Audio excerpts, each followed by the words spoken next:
1865년에 태어나서 1936년에 세상을 떠난 소설가가 있습니다. 러드야드 키플링이라고 하는 사람인데, 이 사람이 쓴 소설 가운데 유명한 것은 정글북이라고 하는 소설이죠. 이분의 소설이 유명하죠. 한 기자가 이분을 찾아왔습니다.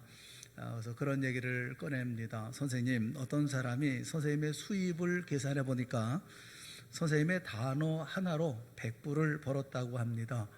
선생님이 사용한 단어 하나의 가치가 100불이나 된다는 말이죠.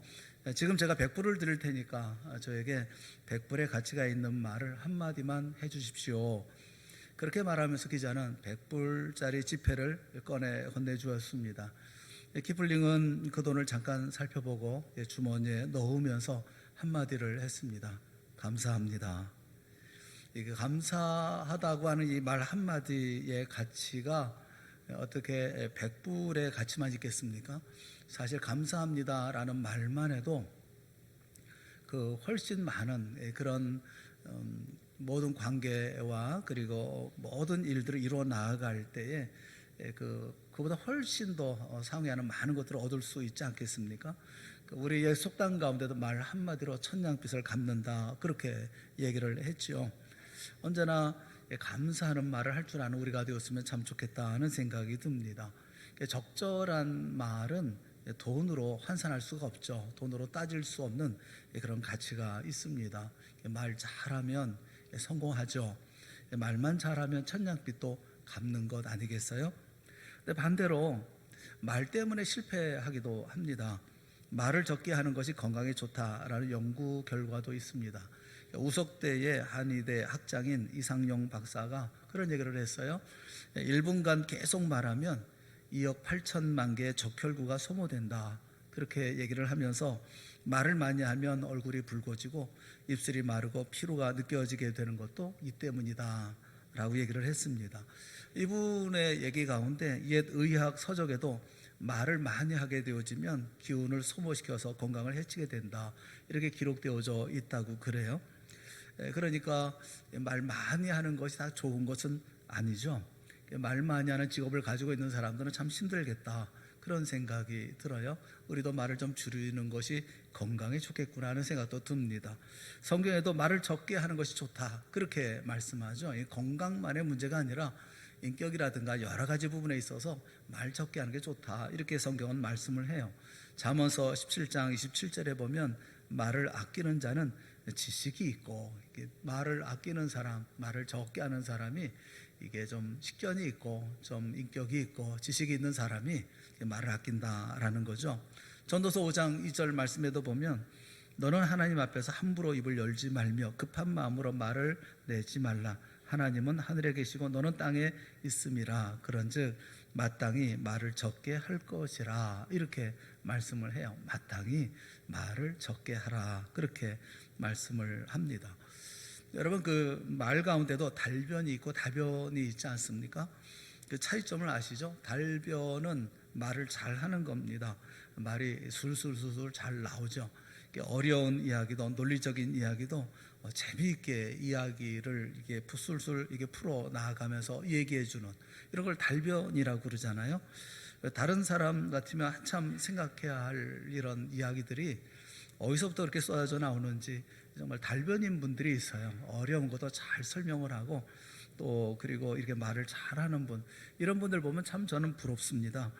저는 말 한마디를 하려고 해도 한참을 생각을 해야 하고 거기에 맞는 단어를 찾는 것도 쉽지가 않거든요.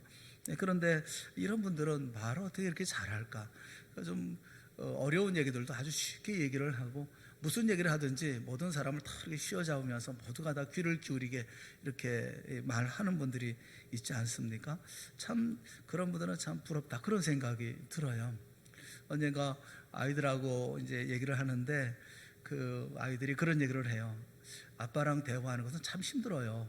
그래서 얘기를 해요. 왜 아빠랑 아들이 얘기를 하는 게 이렇게 힘들까? 왜 그러냐 그랬더니 아빠는 팩트만 얘기해요, 그러더라고요. 그게 뭐 잘못된 거겠어요? 근데 말하는 재주가 없다는 거죠. 뭐 사실만 직선적으로 이제 직설적으로 이렇게 얘기를 하니까 아빠랑 말하는 게 참 힘들어요. 그러면서 얘기를 하더라고요. 저는 말을 잘 못해요. 말할 줄도 잘 모르고 대화하기도 그래서 참 겁이 많이 나기도 합니다. 잘못 말하면 뭐 실수하기 딱 좋지 않겠습니까? 저는 달변가가 참 부럽고 달변가였으면 좋겠다 그런 생각이 듭니다. 다변은 어떻습니까? 다변은 말이 많은 것이죠. 어떤 한 장로님이 이야기하시면서 당신 교회 목사님을 흉을 보십니다. 당신 교회의 목사님을 흉 보는 거 별로 좋은 일 아닙니다. 여러분도 제 흉 보시죠? 안 좋습니다. 그런 거. 별로 이렇게 뒷얘기하는 거 그런 거 좋지 않습니다. 그런 얘기 있으면 또 하나님 앞에 기도하고 할 문제지 뭐 이게 자꾸 뒤에서 흉 보는 거 제 귀에만 안 들어오면 되기는 해요. 하기는 뭐 그런 거 크게 개의치는 않습니다만 그분의 말씀이 그래요. 자기 교회 담임 목사님의 그 흉이 뭐냐면 너무 말이 많다라는 겁니다. 말이 많다. 어딜 가든지 뭐 식사를 하든지 어딜 가든지 혼자만 얘기한다는 겁니다. 다른 사람 말할 시간도 안 주고 자기 혼자만 뭐 처음부터 끝까지 얘기를 한다는 거예요. 그래서 사람들이 목사님과 함께 다니는 것을 굉장히 불편해한다, 싫어한다라는 겁니다. 그렇잖아요. 여러분도 그렇지 않습니까? 자기만 말하는 사람하고 같이 다니는 거 피곤하죠. 지칩니다. 들어주는 것도 쉽지가 않거든요. 다변이라는 것도 자기도 피곤하고 남도 피곤하게 합니다. 그런데 그런 이야기를 들으면서 저는 그 목사님보다는 낫겠다. 나는 오히려 말을 하지 않는 편이니까, 말을 듣는 편이니까 그 목사님보다는 낫지 않겠나. 혼자 이렇게 위로도 받기는 합니다만, 제가 더 그 이야기에 뭐라고 얘기할 수 없었던 것은 그 다음에 있었던 얘기 때문에 그렇습니다. 단지 장로님이 목사님의 흉을 보았기 때문만은 아니에요. 그 장로님께 그런 얘기를 했죠. 장로님, 그래도 목사님이 하시는 얘기 좋은 얘기 아닙니까? 좋은 얘기 들어두면 좋지 않겠습니까? 그랬더니 그 장로님이 그러시는 거예요. 아, 그렇죠. 잘 들어두면 좋죠. 좋은 말들이죠. 문제는 당신은 계속 말하면서 자신은 하나도 지키질 않아요. 실천하지 않거든요. 그러니까 더 듣기가 싫어요. 라고 얘기를 하셔요. 그 대목에서는 할 말이 없어요. 자기는 하나도 실천하지 않으면서 말만 한다. 여러분 어떻게 생각하십니까? 이 말은 교인이 목회자에게 하는 말이고, 이런 말, 또 학생이 선생님을 향해서 하는 말이기도 하고, 또 국민이 대통령과 정치인들에게 하는 말이기도 하죠. 그런가 하면 자녀들이 부모에게 하는 말이기도 하지 않습니까? 맨날 말만 해. 자기는 하지도 않으면서. 이런 얘기요. 오늘 본문에는 바울 사도의 이야기입니다. 바울 사도가 제2차 전도 여행 당시에 고린도를 방문합니다. 고린도는 당시에 아주 큰 도시였고 아주 번성한 그런 도시였죠. 반면에 죄악은 관영했고 또 복음에 불모지였습니다. 바울은 고린도에 애착심을 가지고 1년 6개월을 머물면서 복음을 전하고 교회를 세웠어요. 정말 열정을 다 쏟고 교인들을 가르치는데 최선을 다했습니다. 그리고 교회 고린도를 떠났어요. 그런데 바울이 고린도를 떠난 후에 문제가 생겼습니다. 고린도전서를 읽어보면 고린도 교회처럼 복잡하고 문제 많은 교회는 없었던 것 같습니다. 신앙도 부패되고 윤리도 땅에 떨어지고 교회는 교회대로 분열되고 생각해보면 이것은 참 문제가 많이 생긴 거죠. 바울이 교회를 떠난 다음에 고린도에 흘러들어온 선생들이 있었기 때문이다라고 설명을 해요. 그들은 모두 바울을 비난했고요, 비판했고, 또 바울을 가리켜서 정통 사도가 아니고 또 핍박자였기 때문에 사람 믿을 수가 없다 이러면서 바울의 모든 가르침을 전부 다 뒤집어 놓았습니다. 사람들이 그 말에 흔들렸죠. 그리고 바울의 가르침을 버렸습니다. 그러니까 신앙이 혼돈되고 진리가 떠나는 그런 교회가 되어져 버리고 만 거죠. 고린도전서는 이런 와중에 쓰여진 그런 책입니다. 편지죠. 본문의 바울은 본문의 말씀에 보면 두 종류의 사람을 이렇게 구분해서 얘기를 해요. 자신은 아버지다 이렇게 말하죠. 자신은 고린도 교인들을 낳았다. 바울은 그들에게 복음을 처음 전했으니까, 그리고 그들을 가르쳤으니까 아버지라고 말할 수가 있죠. 하지만 아버지 같은 마음으로 그들을 대하고 있기 때문에 바울은 아버지 이렇게 자신을 이제 설명을 합니다. 그런데 나중에 들어온 사람들은 스승이다 이렇게 얘기를 합니다. 그러면서 아무리 많은 스승이 있다 하더라도 아버지의 비길 수가 있느냐 이렇게 얘기를 하죠. 15절 말씀을 보세요. 15절 말씀을 우리 한번 같이 한번 읽어봅시다. 15절 다 같이 시작. 그리스도 안에서 일만 스승이 있으되 아버지는 많지 아니하니 그리스도 예수 안에서 내가 복음으로써 너희를 낳았음이라. 여기 스승이 일만 스승이 있는데 아버지는 많지 않다 이렇게 비교해서 얘기를 하죠. 여기 스승이라고 하는 이 파이다고고스라고 하는 말은 이 아버지의 지도를 따라 자녀를 가르치고 예의 범절을 지킬 수 있도록 돌보는 노예. 무슨 얘기냐면 이 갈라디아서에 보면 이 파이다고고스라고 하는 말을 초등교사 이렇게 번역을 초등교사라고 얘기를 했어요. 갈라디아서 2장 3장 24절에 보면 율법을 이렇게 초등교사 이렇게 이렇게 얘기를 했거든요. 이같이 율법이 우리를 그리스도께로 인도하는 초등교사가 되어 우리로 하여금 믿음으로 말미암아 의롭다함을 얻게 하려 함이라. 얘기할 때 여기 초등교사라는 말이 여기서 얘기하는 스승이라는 말과 같은 단어입니다. 이 사람들은 어떤 사람들이냐 하면 주인집에 자녀가 있잖아요. 주인집의 자녀를 학교로 데리고 가는 수행원이에요. 그러니까 학교로 데리고 갔다 학교에서 데리고 오고 하는, 그러니까 율법이라고 하는 예수 그리스도로 데리고 가는 율법의 역할은 그런 역할이다 이렇게 설명하면서 이제 스승이라는 말을 넣는 거죠. 그러니까 여기 이 스승은 노예같이 그냥 시키는 일을 하고 그 다음에 가르침을 받을 수 있도록 또 아버지의 지도를 따라서 자녀들을 이렇게 가르치는 이런 길로 인도해 나가는 그런 자리에 있는 것이 이제 스승이다, 초등교사다 이렇게 얘기를 하고 있는 거예요. 그러니까 이런 사람들이 1만 명이 있다 하더라도 자신을 낳아준 아버지하고 비교할 수가 있겠느냐, 지금 이렇게 말씀하고 있는 것이거든요. 바울이 이렇게 강조하는 이유가 어디 있습니까? 단순히 처음으로 복음을 접했다고 하는 것 때문에 이렇게 당당한 겁니까? 내가 너희들의 아버지다 이렇게 얘기할 수 있는 것입니까? 그렇지 않아요. 바울의 자신감은 다른 데 있습니다. 16절 말씀을 보면 이렇게 말씀해요. 그러므로 내가 너희에게 권하노니 너희는 나를 본받는 자가 되라 이렇게 권합니다. 이게 바로 바울 사도의 자신감이죠. 자신감의 근거이기도 합니다. 바울은 당당하게 말합니다. 나를 본받으라, 나를 본받는 자가 되라 이렇게 말씀을 해요. 여기 본받는다라는 미메테스라고 하는 이 말은 에베소 5장 1절에도 사용됐고 데살로니가전서 1장 6절에도 쓰여진 말입니다. 에베소 5장 1절에 보면 이렇게 얘기합니다. 너희는 하나님을 본받는 자가 되고, 하나님을 본받는다라고 얘기할 때 미메테스라고 하는 말을 써요. 데살로니가전서 1장 6절에 보면 우리와 주를 본받는 자가 되었으니 라고 얘기할 때 미메테스라고 하는 이 말을 사용하거든요. 이 말은 모방한다, 담는다, 따른다, 흉내낸다 이렇게 얘기하는 겁니다. 뭘 모방하라는 겁니까? 뭘 닮으라는 겁니까? 뭘 본받으라는 겁니까? 생각, 사상, 말하는 거 그렇지 않아요. 능력이에요.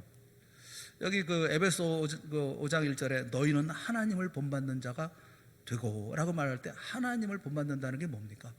하나님의 말, 하나님을 생각할 때 무엇을 생각합니까? 하나님은 능력이죠.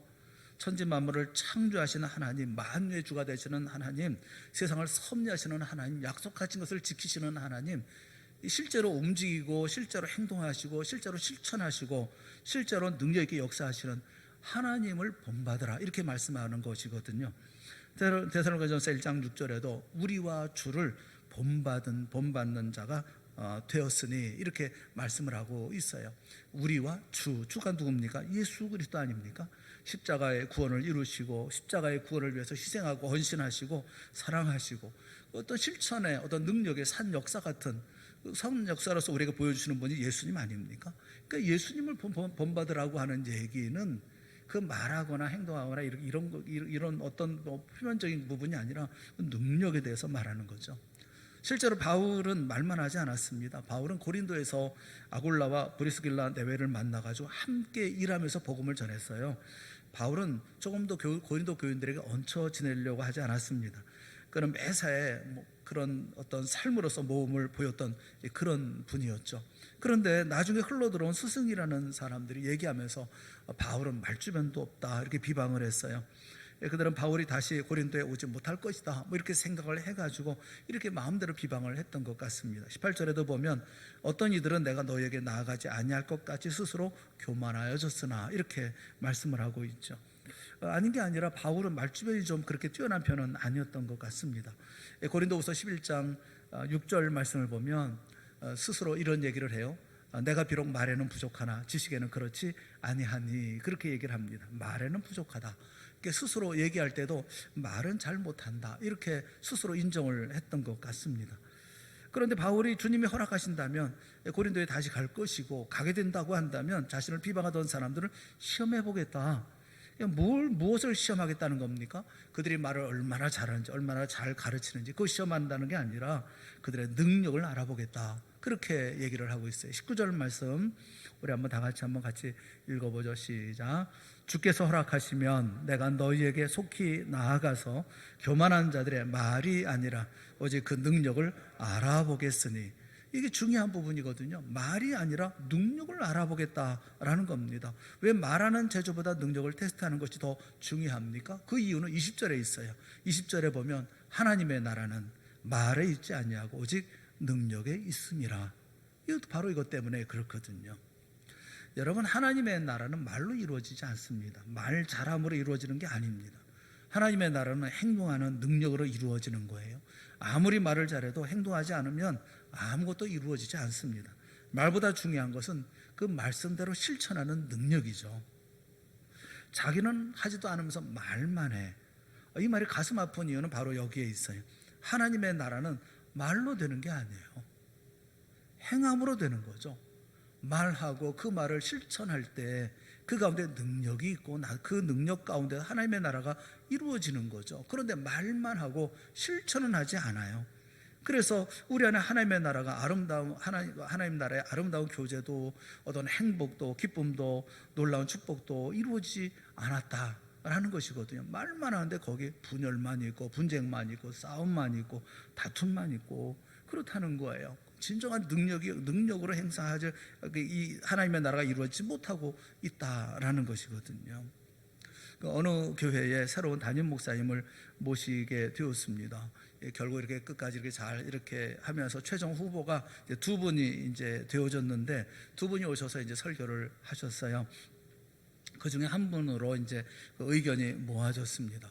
제가 근데 듣기로는 성도들 얘기를 들어보면 그 한 번 탈락한 분 떨어진 분이 훨씬 말씀을 잘 전했다는 거예요. 말씀 잘 전하고 그랬다는 겁니다. 어떻게 그렇게 됐을까? 어떻게 결정이 그렇게 됐을까? 그래서 나중에 결정되고 난 다음에 한참 지난 다음에 좀 조심스럽게 이제 얘기를 나누다가 이야기를 듣게 됐어요. 어떻게 그분이 선택되었느냐, 어떻게 그분을 택하게 됐냐. 두 분 가운데 한 분은 말씀을 참 잘 전하시는 분인데 왜 이분이 안 되고 좀 덜하다는 분이 왜 됐느냐. 그래서 이렇게 물어보니까 그 이유가 그런 얘기예요. 그 말씀 잘 전한 그분이 잘 못생겨서 그렇다는 거예요. 못생겨서 탈락이 되고 키도 크고 생긴 것도 잘 멀끔하게 잘 생긴 분으로 정했다는 겁니다. 이 두 분 가운데 그 얘기를 들으면서 아주 뒷맛이 아주 씁쓸하더라고요. 여러분은 어떻게 결정하시겠어요? 우리 청빙위원회는 아마 잘 결정해서 잘 여러분에게 이렇게 후보들을 이제 정할 터인데 결국은 여러분이 정하는 것이잖아요. 여러분은 뭐 어떻게 정하시겠어요? 같은 값이면 다홍치마 이렇게 해서 좀 잘생기고 키도 크고 이렇게 늘씬하고 또 생긴 것도 잘생기고 그런 분으로 택하시겠습니까? 여러분 잘 결정하셔야 돼요. 우리가 기도하고 또 우리가 그 위에서 기도하면서 또 우리 미래를 위해서 결정하는 거 아닙니까? 교회의 미래를 결정하는 그 기준이 잘생긴 거라니, 키도 큰 거라니. 그래서 목사는 그 어느 교회에서 이렇게 나온 거 보면 그 목사님 구하는 거를 보면 키는 몇 센치 이상 그런 게 있어요. 그러면 이게 괜찮은 건가 잘 모르겠습니다. 여러분 그것보다는 얼마나 잘생겼냐, 얼마나 키가 크냐, 얼마나 훤칠하냐 뭐 이런 것보다는 얼마나 말씀에 정통한지, 하나님의 말씀을 얼마나 정확하게 그리고 정직하게 잘 전하는지, 그 생활은 검소한지, 인격은 겸손한지, 또 제덕이 겸비된 그런 분인지, 신앙은 얼마나 철저한지, 뭐 사랑은 어떤지, 긍휼은 어떤지, 뭐 진실한지, 순수한지, 뭐 이런 거 다 제쳐놓고 잘생긴 것으로 교회 미래를 정했다고 하니까 저는 그런 생각이 들더라고요. 앞으로 목사들도 성형 수술을 좀 해야 되겠구나 하는 생각이, 코를 좀 높이고 눈을 찍고 막 이거 해야 될 것 같다, 그런 생각이 좀 드는 거예요. 여러분, 그렇게 판단하고 그렇게 결정한 교회가 그 교회만이 아니에요. 제가 이렇게 말씀드리는 데는 이유가 있습니다. 상당히 많은 교회들이 그렇게 결정을 합니다. 자기 교회 목사님이 키도 크고 잘 생겼으면 하는 바람이 아마 교인들 마음 가운데 있는 것 같아요. 그래서 좀 그래도 교회의 얼굴인데 이렇게 생각해요. 교회의 얼굴? 교회의 얼굴은 뭐예요? 예수 그리스도가 교회의 얼굴 아니에요? 그런데 왜 목사가 교회 얼굴이 되어야 합니까? 여러분, 자신의 인생을 책임져 주고 자기 신앙의 이정표를 제시하고 자신을 진심으로 위해서 기도하고 도와줄 목회자가 아니라 그냥 와서 보면 좋고 그냥 액세서리 정도로, 그냥 교회 얼굴 정도로 그렇게 여긴다고 한다면 그 교회 미래가 뭐가 되겠어요? 어느 날 바리새인들이 예수님께 시비했습니다. 당신의 제자들은 왜 손을 씻지 않고 음식을 먹습니까? 물론 손 씻고 음식을 먹는 게 좋죠. 그런데 바리새인들이 시비한 이유는 위생적인 것 때문에 그렇지 않습니다. 먹기 전에 손을 씻는 것은 일종의 종교적인 관행이었어요. 소위 전해져 내려오는 장로들의 유전이 있습니다.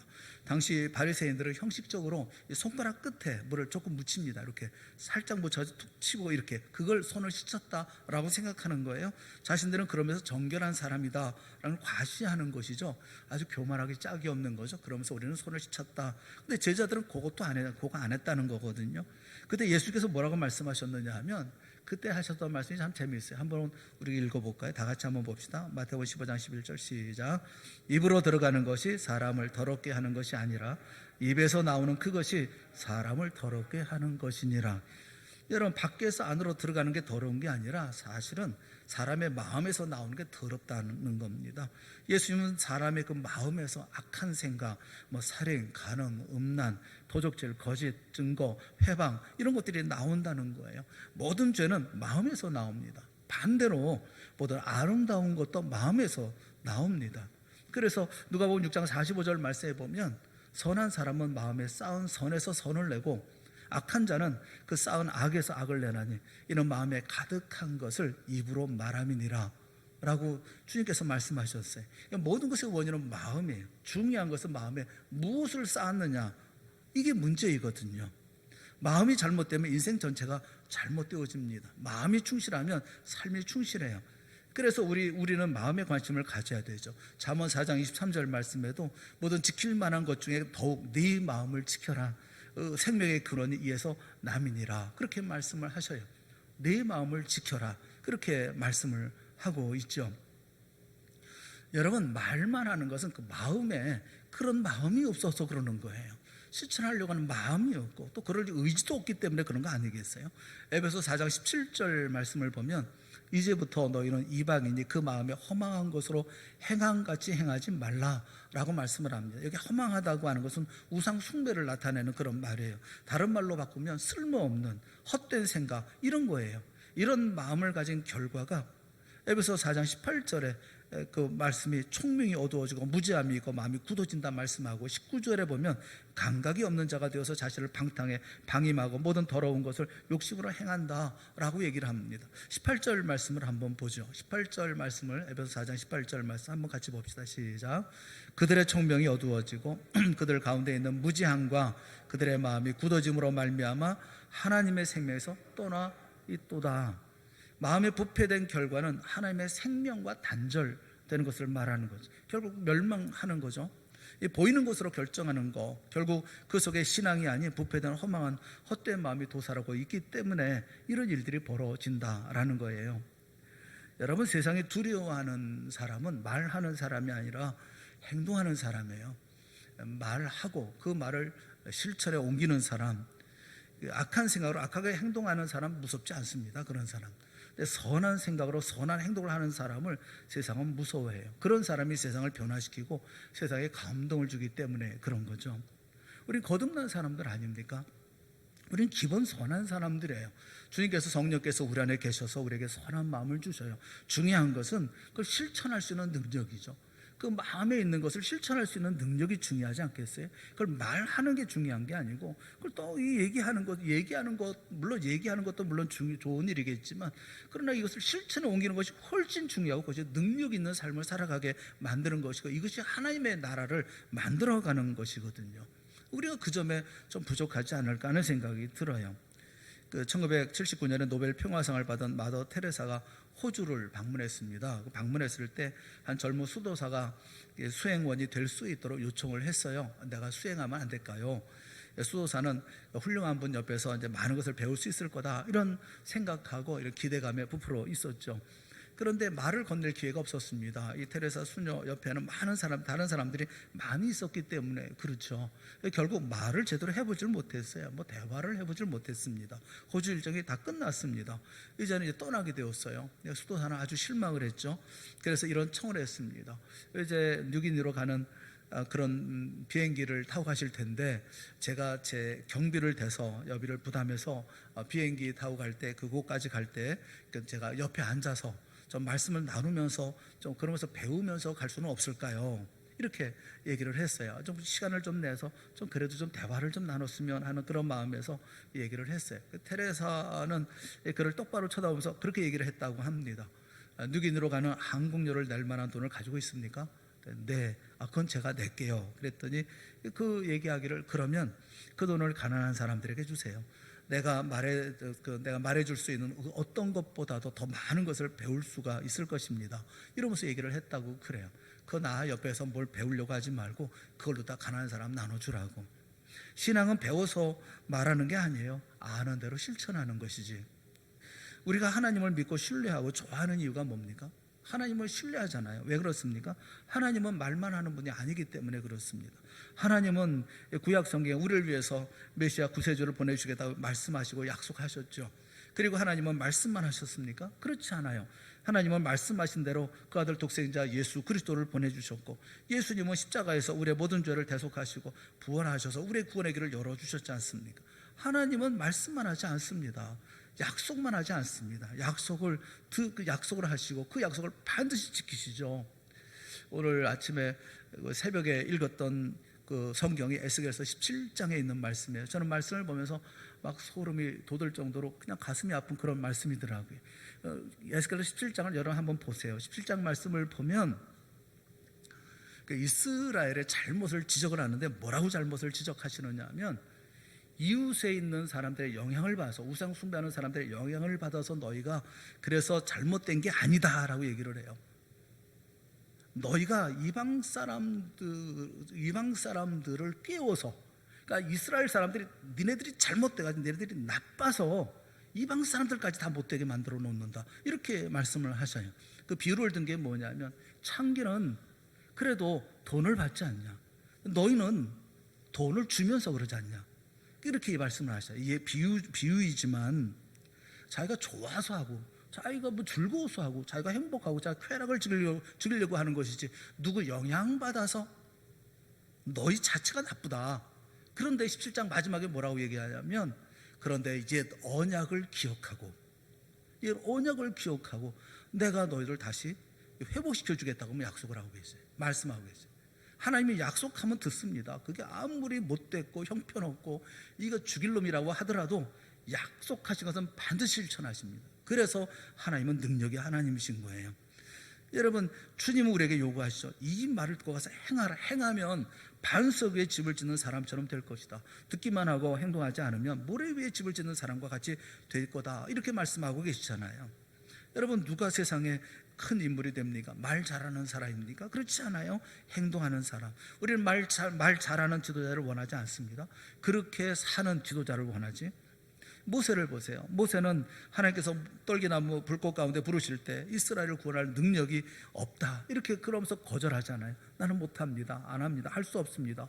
특히 자신은 말을 할 줄 모른다, 이렇게 얘기하지 않습니까? 모세는 말주변이 없다는 거예요. 말주변이 아니라 왜 안 배웠겠어요? 40년 동안 왕궁에 있으면서 왜 말하는 법을 안 배웁니까? 웅변술도 배우고 다 배웠을 거예요. 논리적으로 다 얘기할 줄도 알 겁니다.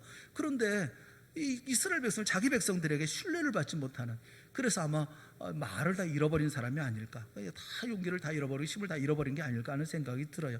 왜 말 못한다고 스스로 생각하잖아요. 그러니까 말 잘하는 아론을 붙여주지 않습니까? 중요한 게 뭐냐면 모세는 말주변은 없어요. 어떻게 얘기는 잘 이렇게 하지를 못해요. 그런데 백성을 사랑하는 능력은 있잖아요. 백성 대신에 죽고자 하는 그런 능력은 있잖아요. 백성들 대신에 나를 죽여주십시오, 내 이름을 생명책에서 지워주십시오 하지 않습니까? 그 지팡이에 능력이 있잖아요. 하나님께서 함께 하시는 능력이 나타나지 않습니까? 무엇보다도 그는 말씀대로 살 수 있는 능력을 하나님께로 받지 않았습니까? 그래서 모세는 권위가 있는 거예요. 모든 백성이 모세를 두려워했던 거 아닙니까? 여러분, 말 때문에 그런가요? 아닙니다. 모세의 능력 때문에 그렇습니다. 아론보다도, 말 잘하는 아론보다 모세가 권위가 있었던 이유가 그런 데 있어요. 그래서 능력 때문에 이스라엘의 구원이라는 역사가 이루어졌던 것이 아니겠습니까? 모세도 그렇고 바울도 그렇고 말 잘할 줄 모릅니다. 다른 신앙의 선배들은 말을 잘했을까요? 아벨은 말을 잘했을까요? 조리게 잘 설명했다고 한다면 형에게 죽임을 당했을까? 그런 생각도 들어요. 역사에는 만일이 없지만 생각해보면 그런 생각도 들어요. 에녹은 말을 잘했을까요? 그 인생에 알려진 바가 거의 없어요. 에녹은 어떻게 살았다, 이렇게 살았다, 그런 말이 없어요. 300년 동안 하나님과 동행했다가 하나님께서 데려가셔서 이 세상에 있지 않았다, 이렇게만 말씀을 하고 있어요. 노아는요, 120년 동안 묵묵히 배만 만들었어요. 달변가였거나 대중의 마음을 씌워잡는 웅변가였다고 한다면 노아의 가족만 구원받았겠습니까? 아브라함은 어떻겠습니까? 오죽했으면 자기 아내를 누이라고 소개했겠어요? 말할 줄 모르는 사람이고. 그렇잖아요. 이삭은요, 기드온, 바라, 삼손, 입다, 다윗, 사무엘, 그리고 선지자들은 또 어떻습니까? 말 잘하는 사람이 누가 있습니까? 우리는 어떻습니까? 우리는 말 잘하나요? 여러분, 하나님의 나라는 능력, 하나님의 말씀을 실천해나가는 능력에 있는 거예요. 여러분, 어떤 능력을 가지고 하나님의 나라를 만들어가고 계십니까? 어떻게 여러분의 삶을 살아가고 실천에 옮기고 계십니까? 제가 가진 책 가운데 그런 책이 있어요. 왜 유독 그 가게만 잘 될까? 이런 책이 있어요. 이 책을 제가 구입한 이유는 성도들 가게에 좀 도움이 되고 보탬이 될까 해서, 어떻게 하면 가게가 잘 될까, 이런 거 좀 이렇게 좀 볼까 해서 책을 구입한 책이 있습니다. 이건 교회하고는 아무 상관이 없는 책인데 궁금해서 한번. 근데 거기에 이런 게 있더라고요. 그 사람들이 돈을 벌기 위해서 어떻게 하느냐. 제일 첫 번째가 뭐냐면 가게 제1 고객은 직원이다, 그렇게 얘기를 해요. 가게 제1 고객은 직원이다. 사장이 마음 놓고 자리를 비울 수 있다면 그는 성공한다. 직원이라는 거예요. 그런데 그 직원, 그 제1 고객, 그 가게 사장이 직원을 이렇게 대해야 되는데, 그래야 매출이 올라간다는 겁니다. 거기에 보면 직원을 만족시켜야 된다 라고 얘기하는데, 이런 얘기예요. 그 음식점이라고 한다면 세 가지 이제 모토를 세우는데, 첫째, 음식점에는 가장 중요한 것은 맛이다. 맛이 있어야 된다. 두 번째, 서비스의 기본은 인사다. 인사를 잘해야 된다. 세 번째가 뭐냐 하면 무엇보다 직원의 안전이 중요하다. 이 세 가지라는 거예요.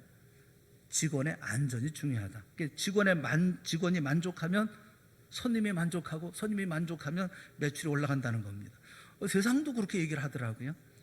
여기 보면 사장이 뛰어야 직원이 걷는다, 이런 얘기도 있어요. 사장이 하는 대로 늘 따라한다. 그래서 사장이 어떻게 하냐, 환하게 웃고 친절하게 말하고, 배달을 하면 사장이 배달하게 되어지면 가서 문을 똑똑똑 이렇게 3번 두들기고 대답이 없으면 이 배를 누른다는 겁니다. 혹시 아이가 자고 있을지 모르니까 먼저 똑똑똑 두들겨보고, 그 다음에 그 주인이 나오면 인사하고, 그리고 두 손으로 공손히, 또 특별히 유니폼을 꼭 입고, 이 사장이 먼저 그렇게 해야 된다, 이러면서 직원을 이렇게 먼저 잘 대접을 하면, 이렇게 얘기를 하더라고요. 보면서 그런 생각이 드는 거예요. 여러분, 우리가 이 세상도 돈 벌기 위해서 자기가 직접 나가서 실천하고 막 이렇게 보여주고 그러면서 이 가게를 운영하고 그런 가게가 잘 되더라라는 거예요. 우리는 어떻게 합니까? 우리 신앙생활하고 하나님을 섬기는 사람들이 우리는 믿음생활하면서 우리가 실천하면서 살아갑니까? 하나님 말씀대로 실천하면서 사십니까? 자녀들에게 그렇게 가르치십니까? 본을 보이십니까? 우리가 참고 견디고 인내하고 포용하고 또 그리고 다 그 가운데 하나님의 말씀대로 실천해 나아가고 영상으로 예배 드릴 때 예배할 때 그때 여러분 단정하게 바른 자세로 그리고 옷 똑바로 입고 단정한 모습으로 하나님 앞에 이렇게 같이 앉아서 그 영상으로 예배 가운데 임하십니까? 일어날 때는 일어나고 또 앉을 때는 앉고 찬송할 때는 큰 소리로 찬송하고 말씀을 대할 때는 집중해서 말씀을 듣고 여러분 그렇게 하십니까? 여러분 자녀들이 보고 있잖아요. 내 주변에 있는 사람들이 보고 있잖아요. 그런데 내 가족도 감동이 안 되고 내 가족도 변화가 안 되는데 우리가 무슨 하나님의 나라를 만들어갈 수가 있겠어요? 능력은요 실천에 있어요. 작은 것이라 할지라도 실천하는 권위 있는 부모가 되려고 하면 행동하십시오. 말만 하지 말고 그렇게 하면 안 돼. 뭐 주일은 성수해야 돼. 하나님 앞에 헌신해야 돼. 뭐 11조는 드려야 돼. 해야죠. 본인이 말씀대로 행동하세요. 권위 있는 선생님, 권위 있는 정치가, 권위 있는 지도자 모두 행동을 통해서 이루어지는 것이지. 요한 아르튼이라고 하는 사람이 진정한 기독교라는 책에서 그런 얘기를 했습니다. 진정한 그리스도인은 삶으로 아는 것이지 그리스도인이라는 이름으로 아는 것이 아니다. 그런 얘기를 했어요. 삶으로 그리스도인은 진정한 그리스도인을 아는 것이지 이름으로 아는 그리스도인, 저 사람 교회 다니는 사람 이걸로 아는 게 아니라는 거예요. 말보다 중요한 거 행동하는 능력이다를 말씀하고 있죠. 하나님의 나라는 말에 있지 아니하고 능력에 있음이라. 우리나라가 우리 교회 한국 교회가 개혁하자 얼마나 얘기를 많이 합니까? 여러분 개혁은 말이 아니라 삶에서 일어나야 되죠. 진정 변화된 속에서 있어야 되죠. 말씀대로 실천하신 주님을 배워서 우리가 실천하는 능력을 갖게 되어질 때 우리 안에 하나님의 나라가 이루어지는 것이 아니겠어요?